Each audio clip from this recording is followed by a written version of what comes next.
시장은 누구도 알 수 없습니다. 물론 시장에 대한 기대감, 막연한 기대감이라기보다는 여러 가지 좀 자료들을 통해서 그러한 시장에 대한 흐름을 분석할 수는 있을 것 같습니다. 다만 제가 이 시장에서 지금 수년간 겪어왔던 거는 시장은 돌고 돕니다.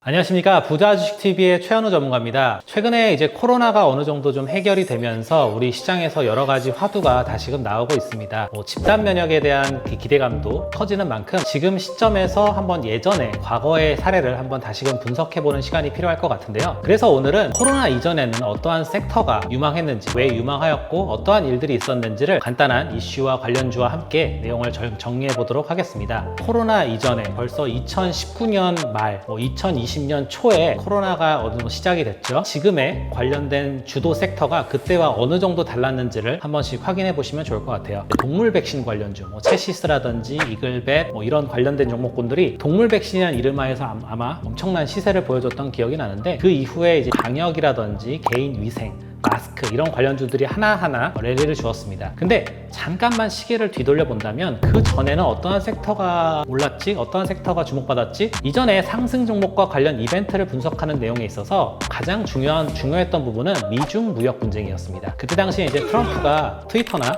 페이스북으로 1차적인 공격을 가하면 그 다음에 이제 미국의 행정부가 중국에 대한 관세를 부과하고 중국 역시도 보복 관세를 부과하면서 양측의 치열한 대립이 어느 정도 이루어졌었는데요. 그리고 그 이후에 2020년에 화두가 되었던 미국 대선에 대한 부분, 이제 트럼프는 재선을 해야 됐고 바이든이라는 그런 걸출한 인물이 탄생하기 전까지 엘리자베스 워런이라든지 부티지치라든지 이런 여러 가지 후보들이 난립해 있었죠. 그런 대선 전의 이벤트가 뭐였던지 한번 생각해 보면 좋을 것 같고요. 그 다음에 이제 IT 쪽 섹터가 또 굉장히 좀 힘을 받았었습니다. 미국에서 중국을 공략하는데 첫 번째 이슈가 있었던 화웨이 때리기에 있어서 국내 5G라든지 국내 통신 장비 업체, 국내 IT 업체들이 반사적으로 수혜를 받았었고요. 거기에 추가적으로 일본과의 이슈가 좀 더 불거짐에 따라서 소부장 관련 섹터가 주목받기도 하였습니다. 관련된 부분은 어떻게 보면 지금 다시 돌이켜본다고 하더라도 꽤나 괜찮은 선택이었습니다. 물론 이후에 코로나로 인해서 우리 증시가 정말 말도 안 되게 떨어지는 부분이 있었지만 그 기업의 본질적인 가치가 변하지 않는다면 사실 투자 포인트는 있다고 판단되고 있고요. 그 이후의 내용을 살짝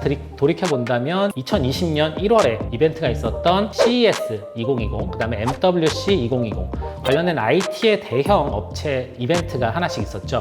CES에서는 LG의 롤러블 디스플레이에 대한 기대감, 그리고 폴더블에 대한 그런 확산성이 어느 정도 좀 시장에서 굉장히 좀 주목받았었는데요. 이런 폼팩터의 변화에 따른 우리의 가치관의 변화, 그리고 이런 것들이 산업에 얼마나 좀 힘을 발휘할 것인지 이 부분에 대해서 한번 생각해 보셨으면 좋겠고, 지금 이 폴더블에 관련된 내용이 다시금 나오고 있습니다. 갤럭시 Z 폴드 3가 이제 좀 있으면 이제 출시를 한다고 하고 있고, 그로 인해서 이제 폴더블 관련주 3인방이라고 하죠. KH바텍, 세경하이테크, 파인테크닉스, 그 부분은 이제 나중에 폴더블 관련이나 아니면 IT 섹터, OLED 섹터에 대한 부분을 총정리할 때 따로 말씀드리도록 하겠습니다. 그리고 한번 내용을 되짚어 본다면 그때 이란이 핵 합의라고 하죠. 이런 것들을 탈퇴했습니다. 그러면서 이란과 미국 간의 또 갈등, 그때 당시에 미국은 굉장히 좀 트러블 메이커였는데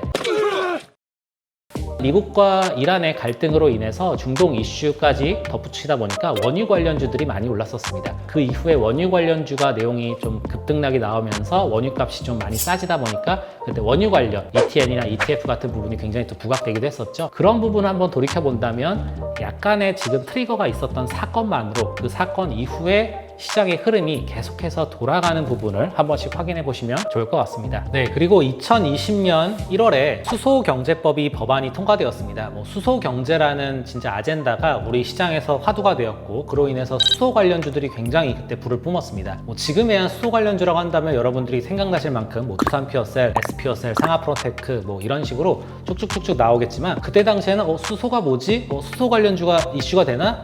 그게 돈이 돼? 수소경제에 대한 개념 자체도 정립되지 않은 시절이 있었고요. 그 이후에는 이제 셀트리온, 램시마 SC의 미국 진출에 따른 제약바이오 업황에 엄청난 재평가가 있었습니다. 그 전후로 제약바이오 업황에서 굉장히 좀 임상 3상에 대한 우려감도 있었고 실패도 있었고, 그로 인한 또 반사적인 수혜가 가지고 있는 임상 1, 2상에 있는 기업들에 대한 관심도도 굉장히 높아졌었는데, 그 부분은 사실 지금도 마찬가지인 것 같습니다. 그리고 우리 증시의 이제 연말 연초였죠. 2020년 초, 그때 연말 연초에 화두가 되었던 게 이제 시진핑 주석의 방안이었습니다. 시진핑 주석의 방안과 한한령 해제에 대한 기대감은 뭐 사실 지금도 유효하고요. 거기에 추가적으로 제가 날짜도 기억하는 게 2020년 1월 16일 미중 무역 분쟁 1단계 합의였습니다. 그로 인해서 아마 미국 증시도 그렇고 국내 증시도 그렇고 어느 정도 안정세를 찾았었어요. 그때 당시에 제가 썼던 코멘트들이나 내용들을 한번 요약해 본다면 지금 미중 무역 분쟁이 합의됨에 따라서 조금 이월된 느낌이 없잖아 있는데 그런 부분이 2월, 3월까지도 이어지면서 2020년에 굉장한 상승을 불러올 수 있을 가능성이 높아졌다. 뒷말은 맞았습니다. 2020년에 굉장한 상승을 불러왔지만 사실 그 앞에 나왔던 정말 무한폐렴으로 발생된 코로나에 대한 부분은 저희가 전혀 예측하지 못하였습니다. 물론 여러 가지 예측을 하였고 비중을 좀 줄여놨던가 종목을 좀 줄이는 좀 아픈 과정도 겪어왔었지만 시장은 누구도 알 수 없습니다. 물론 시장에 대한 기대감, 막연한 기대감이라기보다는 여러 가지 좀 자료들을 통해서 그러한 시장에 대한 흐름을 분석할 수는 있을 것 같습니다. 다만 제가 이 시장에서 지금 수년간 겪어왔던 거는 시장은 돌고 돕니다.